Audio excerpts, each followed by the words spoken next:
والله ما ادري. زين ايش صارت؟ تحط فلوس يلا تخدم، ما تحط فلوس ما تخدم وتردونك من الموكب. والله ما ادري. يلا الله شو اسوي؟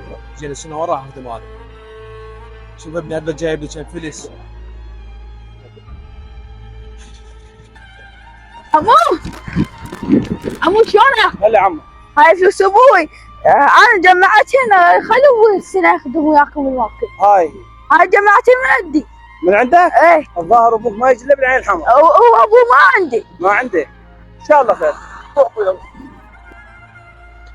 ايش بيك ضايج؟ ابوي ضايج على سالفه الموكب، السنه ما ادري منين انطي فلوس واروح اخدم وياهم. ابوي انا دفعت فلوس الموكب جمعتهن وطيتهن بالموكب. سنه اروح ما لي عقاب، تو اخدم.